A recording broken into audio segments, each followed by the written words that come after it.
Quiero compartir con ustedes una historia poco conocida en el Antiguo Testamento. Y la razón por la cual Dios puso esa historia en el Antiguo Testamento y cómo está ligada con la historia de Navidad, creo que te bendecirá, te ministrará, te ayudará a ver la historia de Navidad en su totalidad. Porque muchas veces la gente tiene preguntas sobre el nacimiento virginal. Tienen preguntas sobre por qué Jesús tuvo que venir en la carne. Bueno, amigos, se trata de redención. Amén. Este mundo está caído. La razón por la que tenemos esta pandemia ahora es porque el mundo está caído. El mundo está caído por el hombre. El gobernante legítimo que Dios nombró para gobernar sobre esta tierra. Cuando Dios hizo a Adán, Dios dijo, señorea en toda la tierra y en todo animal que se arrastra sobre la tierra. El hombre era el gobernante legítimo de Dios sobre este dominio llamado tierra. Amén. En esta parte del universo, Dios hizo al hombre para gobernar. Amén, para tener dominio. Pero el hombre cometió alta traición. El hombre pecó. Dobló sus rodillas ante un espíritu forajido, Satanás, y como resultado, cuando el hombre pecó contra Dios, entró la muerte. Nunca fue parte del plan de Dios que el hombre muriera. Cuando el hombre cayó, Dios le habló a la serpiente, que estaba poseída por Satanás. Dios habló a Satanás, en otras palabras, la primera profecía de la Biblia en Génesis 3:15. Esto es lo que Dios dijo: y pondré enemistad entre ti y la mujer. Noten que no es tú y el hombre, aunque fue el hombre el que cayó. Y por supuesto, cuando el hombre cayó, la mujer también cayó. Amén. Era el hombre quien tenía la autoridad final con la que Dios lo invistió. Y cuando él cayó, toda la creación cayó. Amén. Y ahora, para que el hombre regrese a ese lugar que Dios tiene para él, necesita sangre derramada, porque sin derramamiento de sangre no hay perdón de pecados. La Biblia lo dice así, en Levítico 17, versículo 11, dice, porque la vida de la carne en la sangre está. Repitan, la vida de la carne está en la sangre. Dios dice, se la he dado, la sangre, para hacer expiación sobre el altar por sus almas, y la misma sangre hará expiación de la persona. Ahora volvamos a lo que Dios le dijo al diablo. La primera profecía de la Biblia, Dios dijo, pondré enemistad entre ti y la mujer, y entre tu simiente y la simiente suya. De inmediato, cuando ves la frase, su simiente, en singular, sabes que se refiere a Jesús. Y Dios está diciendo, sí, hiciste caer al hombre. Sí, toda la creación ha caído, pero yo envío a la simiente de la mujer, y él te herirá en la cabeza, y tú le herirás en el calcañar. Amén. La palabra herir allí en hebreo es la palabra aplastar. Él aplastará tu cabeza y le aplastarás el calcañar. Eso pasó en la cruz. Jesús fue herido, por supuesto, en la cruz, pero él aplastó la cabeza de Satanás en la cruz. Aleluya. Y noten allí, no es la simiente del hombre, es pondré enemistad entre tu simiente, la simiente del diablo, y la simiente de la mujer. Ahora, la mujer no tiene simiente. Esta es una profecía del nacimiento virginal, amén, que Cristo vendría a través de una virgen, amén. Y muchos años después de eso, 700 años antes de que Cristo naciera, el profeta Isaías dijo esto, por tanto, el Señor mismo les dará señal, he aquí que la virgen concebirá y dará a luz un hijo, y llamará su nombre Emmanuel. La Virgen concebirá y dará a luz un hijo. Es una señal. Ahora, ¿por qué la necesidad del nacimiento virginal? Hoy tenemos ciencia para respaldar esto. Porque sabemos que, como virgen que lleva un hijo, sabes que no hubo hombre, no hay coito. En otras palabras, se necesita un padre y una madre para proporcionar algo llamado genes ABO, donde cada uno aportará uno de dos de sus genes para el bebé. Se lo donan al bebé, ¿cierto? Se necesita un padre y una madre, ¿cierto? Pero una virgen significa que no hay padre aquí. Entonces Jesús fue formado en el vientre y su Padre, el Padre Celestial, amén, lo envió. Amén. No lo creó, lo envió al vientre de la Virgen. Se quitó toda su gloria. ¿Qué rey renunciaría, cierto? Como dice la canción, y se haría hombre? Eso es realmente una humillación. Eso es una condescendencia. Amén. Para que Él se haga hombre, sujeto al tiempo y al espacio, igual que el resto de nosotros. Y sin embargo, Él es divino, porque eso no puede negarlo. Amén. Siempre lo es. Amén. Pero aquí tienes a Jesús en el vientre de la Virgen. Y ahora sabemos científicamente que la placenta no da sangre al bebé. En un momento creíamos que el bebé recibía la sangre de la madre, pero no olviden que María tiene el pecado en la sangre. Todos los hombres tienen pecado. La Biblia dice, todos pecaron y están destituidos de la gloria de Dios. Entonces, ¿dónde encuentras el pecado? ¿Cómo se transfiere al niño? A través de sangre. Amén. Entonces, el padre y la madre contribuyen a la sangre del niño, ¿no? Y si María, aunque es virgen, no conoce varón, pero los hombres pensaban en tiempos pasados que le pasaba su sangre pecaminosa a Jesús. Pero eso no es cierto, porque ahora sabemos que la placenta solo trae comida, alimento, amén, oxígeno al bebé, al niño. Y el excremento del bebé y todos los desechos se transfieren fuera del bebé. Amén. Por supuesto, hay algunas otras cosas como el intercambio de gases y todo eso, pero no la sangre. El bebé, a través de la placenta, está protegido de la sangre de la madre. Amén. Para que el bebé no sufriera ninguna infección. Dios ordenó que así fuera. Pero yo creo que Dios lo planeó así para que su hijo naciera sin pecado en su sangre. Tiene sangre, pero es sangre sin pecado. Es sangre real. Es sangre santa. Es sangre divina. De hecho, ese término se usa en Hechos 20, donde el apóstol Pablo dice que tengan cuidado de la iglesia de Dios. Amén. Cuida la iglesia de Dios. Alimenta al rebaño de Dios. Amén. A quien Dios ganó por su propia sangre. Entonces es sangre divina. No hay pecado en esa sangre. Y no olviden que esa sangre, cuando se derrama, nos limpia de todos nuestros pecados y revierte la maldición. Amén. Que ha caído sobre esta tierra a causa del pecado del hombre. Si podemos revertir el pecado, podemos revertir la caída. Aleluya. Amén. Gracias, Señor Jesús. Y en lo que a nosotros respecta, todo el que acepta a Jesucristo recibe esa vida más abundante que Jesús prometió.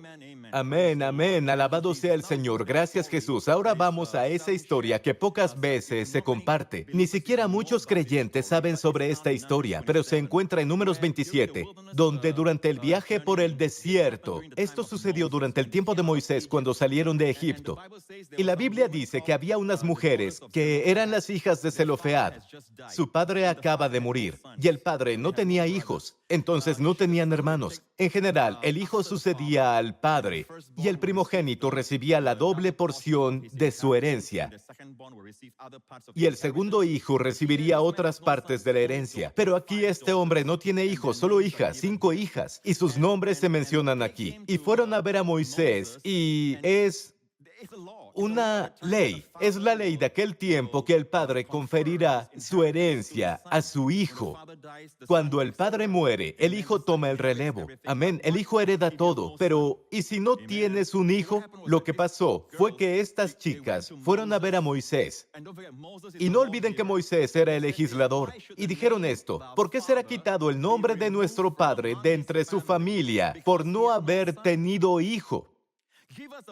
Danos heredad entre los hermanos de nuestro Padre. Me encanta su espíritu, ¿no? Danos heredad, amén. Danos heredad entre los hermanos de nuestro Padre, porque si no, lo que va a pasar es que estas hijas de Zelofead, este varón Zelofead que falleció, su heredad irá a sus hermanos, los tíos. Pero dijeron, danos la heredad que pertenece a nuestro Padre.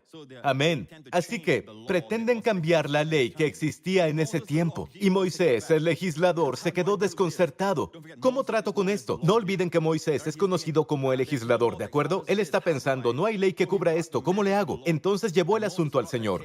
Y Moisés llevó su causa delante del Señor, y el Señor respondió a Moisés diciendo, bien dicen las hijas de Zelofead, me encanta. Me encanta lo que el Señor dijo acerca de ellas. Las hijas de Zelofead dicen bien. Es decir, sus palabras, danos la herencia, danos la posesión, que la posesión caiga sobre nosotros. Esas palabras subieron al trono de Dios, hacia el corazón mismo del Dios de Israel. Y el Dios de Israel respondió, donde quiera que Dios encuentra fe, Él está complacido, porque la fe glorifica a Dios, y Dios siempre honrará la fe. Amén. Cada vez que tienes una buena opinión de Dios, cada vez que oras, como si Dios estuviera escuchándote, como si Dios estuviera respondiendo a tu oración, digo como si, pero lo sabemos en realidad, pero cuando tienes esa postura y esa actitud, Dios está complacido. Sin fe es imposible agradar a Dios, porque es necesario que el que se acerca a Dios crea que le hay y que es galardonador, no que te quita, no alguien que castiga, no es un castigador. Amén. Incluso el ángel, cuando los ángeles se aparecieron a los pastores en el campo anunciando el nacimiento de Jesús, dijeron, les anuncio que hoy les ha nacido en la ciudad de David un Salvador, no un juez, un Salvador, no un legislador, un Salvador. Aleluya. Y aquí dicen, danos la herencia, y Dios amó ese espíritu. Y el Señor respondió a Moisés diciendo, bien dicen las hijas de Zelofead, les darás la posesión de una heredad entre los hermanos de su padre, y traspasarás la heredad de su padre a ellas. Y a los hijos de Israel hablarás, diciendo, cuando alguno muriere sin hijos, traspasará su heredad a su hija. ¿Por qué es esto importante? ¿Por qué está este detalle en la Biblia? Solo son unos pocos versículos, pero ¿por qué es tan importante esta historia? Porque todo está ligado a nuestro Señor Jesucristo, el Mesías, el Rey de Israel. Amén. El Redentor, el Hijo de Dios. Todo está relacionado con Él. Si vas a la historia del Evangelio, les di la primera razón de la necesidad del nacimiento virginal. Bueno, la otra razón, si revisas la genealogía de nuestro Señor Jesucristo, encuentras que hay 4 evangelios, pero solo 2 de ellos, Mateo y Lucas, nos hablan de la genealogía de Jesucristo. Mateo rastrea su genealogía hasta Abraham. El primer versículo dice que Él es hijo de David, hijo de Abraham. ¿Por qué hijo de David? David vino después de Abraham, porque todo el evangelio de Mateo es para certificar, amén, para autentificar su monarquía, su derecho al trono. Y David fue el rey elegido por Dios. Amén. Así que Él es hijo de David, hijo de Abraham. Amén. Mientras que la genealogía de Jesús en Lucas llega hasta el primer hombre, Adán. Y hay una razón para todo esto. En la genealogía de Lucas, tiene que ver con María. La línea pasa por María. Y en la genealogía de Mateo va hasta José. Ahora, ambos convergen en un rey, el rey David, ¿cierto? El rey David. Déjenme mostrarles este gráfico. El rey David tuvo muchos hijos. Su esposa Betsabé le dio al rey Salomón. Y luego, después de Salomón, nació Natán de la misma mujer, Betsabé. Y de Salomón, ¿quién sucedió al padre para convertirse en rey y marcó el comienzo de la era dorada de Israel durante su reinado? En su descendencia hacia abajo, hubo rey tras rey de Judá. ¿De acuerdo? Y un rey tras otro. No todos fueron buenos, no todos anduvieron delante de Dios. Por ejemplo, este hombre aquí, Jeconías, también conocido como Conías o Joaquín, ¿cierto? Lo llamaremos aquí Jeconías porque la Biblia también usa ese nombre. Jeconías era tan malo que Dios maldijo su linaje. Esto es lo que Dios dice por medio del profeta Jeremías. Así ha dicho el Señor, escriban lo que sucederá a este hombre privado de descendencia. Hombre a quien nada próspero sucederá en todos sus días, porque ninguno de sus descendientes logrará sentarse sobre el trono de David ni reinar sobre Judá. Bueno, veamos la tabla de nuevo y vemos del rey David a sus 2 hijos, Salomón y Natán.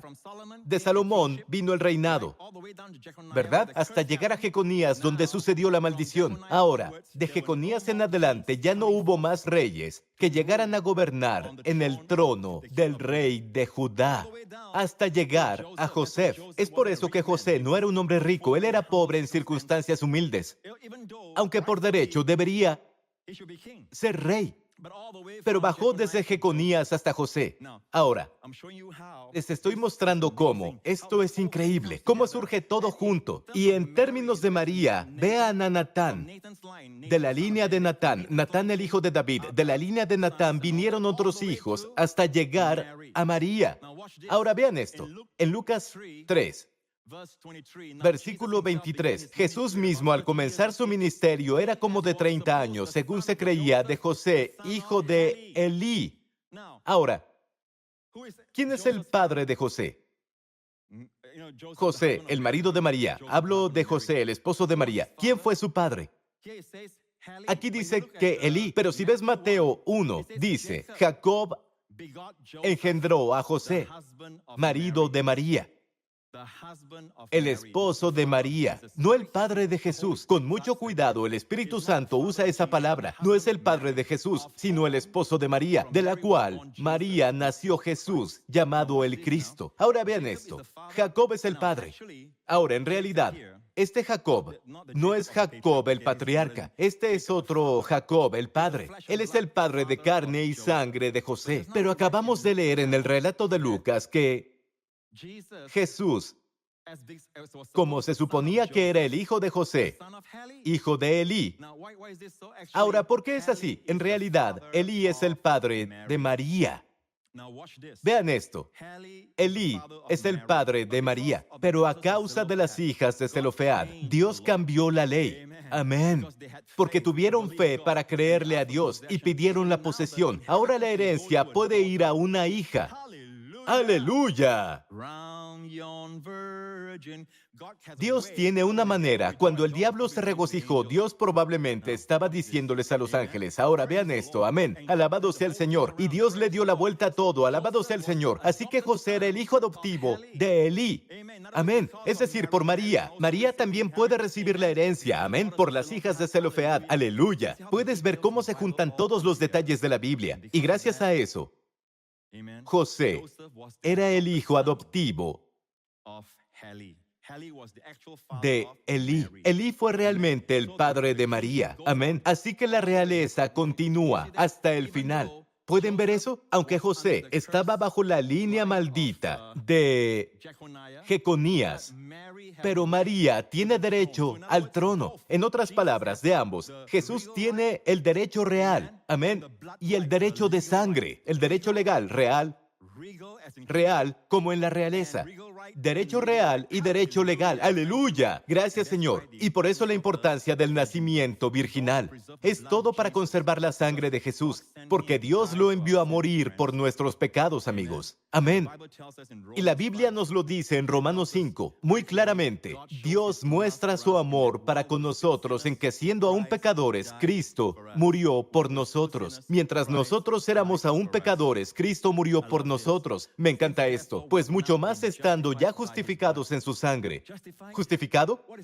¿Qué es justificado? Significa que eres hecho justo a los ojos de Dios. Justificado es un término usado en los tribunales. Quedas absuelto. Amén. Pero a los ojos de Dios es más que eso. Eres hecho justo a los ojos de Dios. ¿Y cómo somos hechos justos? Por la sangre de Jesús. Aleluya. Así que aquí dice muy claramente, Dios muestra su amor para con nosotros en que mientras éramos aún pecadores, Cristo murió por nosotros. Por eso siempre debemos estar viviendo en el reino. Nuestra herencia es el reino en el que somos conscientes del amor de Dios por nosotros. Y después de que seas salvo, consérvate. Y la palabra conservarse allí es cuidar. Es la misma palabra usada por Jesús en su oración sacerdotal en Juan 17. Padre, guárdalos a los que creen en mí. En tu nombre, conserva, preserva, consérvate en el amor de Dios, consérvate en el amor de Dios. Mantente ahí. Recuerdo cuando estaba en Inglaterra, una de esas primeras veces, y recuerdo que el clima frío era helado. Recuerdo que yo estaba caminando detrás de un edificio y incluso el sol brillaba. Todavía era invierno, pero el sol brillaba. Hacía mucho frío porque yo estaba en el lado oscuro del edificio. Cuando salí de la sombra, el sol, estaba tomando el sol y sentí el calor. Y entonces el Señor me habló. Esto es lo que significa mantente en el amor de Dios. No te quedes en las sombras. Siempre sé consciente del amor de Dios. Amén. Sean conscientes de su amor. Aleluya. Amén. Vive en ese amor. No es tu amor por Dios, es el amor de Dios por ti. Amén. Juan se llama a sí mismo el discípulo a quien Jesús amaba, no el discípulo que ama a Jesús. 5 veces en el Evangelio de Juan se llama a sí mismo el discípulo a quien Jesús amaba. Y en esas 5 veces ves a Juan amando a Jesús. Amén. Pero Él se llama a sí mismo. Cuando nos demos cuenta de cuánto nos ama Dios, lo amaremos y nos amaremos unos a otros. Por lo tanto, cumpliendo la ley, aleluya, amigo. Consérvate en el amor de Dios. Cuando venga el miedo, mantente en el amor de Dios, sabiendo que Dios te ama. Piensa de la cruz. Esa es la prueba del amor de Dios por ti. Y Dios ha resuelto todo, incluso durante esta temporada navideña, para que puedas conocer la historia de Navidad, que el diablo nunca tendrá la sartén por el mango. Dios finalmente gana. Y esta pandemia no tendrá la sartén por el mango. Dios lo sabía de antemano. Y Dios nos preparó para atravesarla. Hay un propósito y todas las cosas están trabajando unidas para el bien del Hijo de Dios. De hecho, estas cosas fueron profetizadas por Jesús. Amén. Pestilencias en muchos lugares es una señal de que Él va a venir de nuevo. Estas cosas no son de Dios, son a causa de la caída del hombre. Pero ahora que estamos redimidos, amigo, atrévete a pedirle a Dios, dame esta posesión. Amén. Creo que las hijas de Zelofead nunca se dieron cuenta de que sus palabras tendrían consecuencias a través de los pasillos de la eternidad. Amén. Que sus palabras agradarían